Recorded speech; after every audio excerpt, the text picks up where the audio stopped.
Le château de Peñafiel constitue une forteresse médiévale. Elle est située au-dessus de la commune de Peñafiel.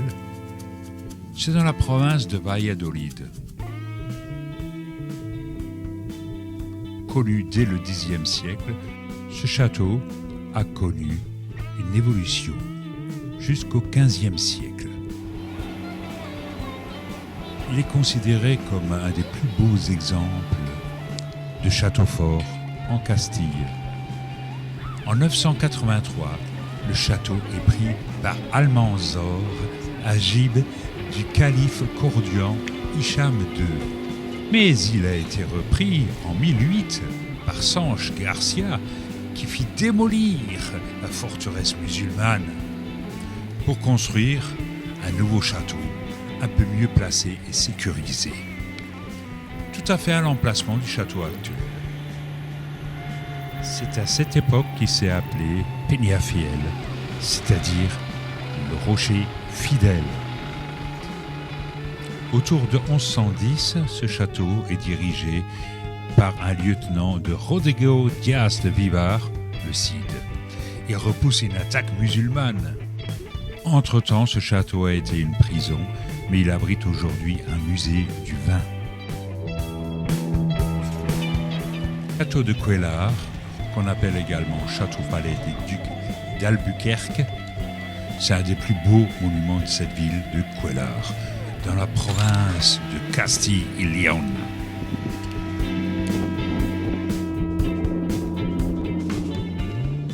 Le château actuel date des 15e et 16e siècles.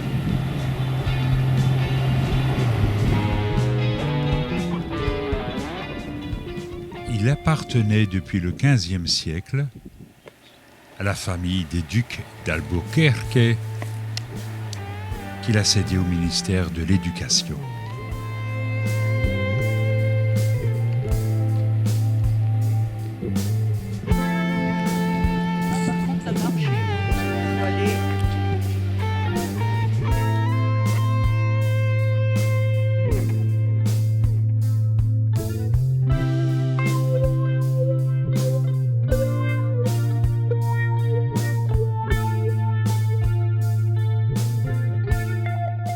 Nous quittons Cuéllar et nous traversons une zone forestière avec des pins à résine. Coca, c'est une commune de la province de Ségovie, dans la communauté autonome de Castille et Léon. Le château de Coca est une forteresse espagnole construite au XVe siècle. C'est un chef-d'œuvre du gothique mudéjar espagnol. C'est un château fort essentiellement construit en briques, mais il y a aussi des parties en calcaire, entre autres les meurtrières. Ce château fort se compose de 3 parties, un fossé profond avec escarpe et contre-escarpe et 2 enceintes concentriques. L'entrée est protégée par une barbacane. Coca est probablement le lieu de naissance de l'empereur Théodose. Cervantes a parlé de Coca dans un de ses romans. Et n'oublions pas que Goscinny a fait passer Astérix à Coca dans Astérix en Hispanie. Dans cette fête populaire dédiée aux Romains, nous n'avons point rencontré soupe à l'oignon y croûton.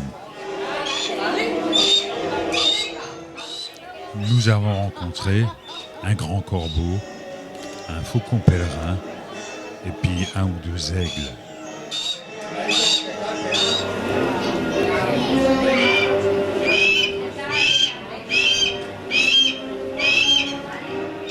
La ville de Coca possède encore quelques fortifications imposantes.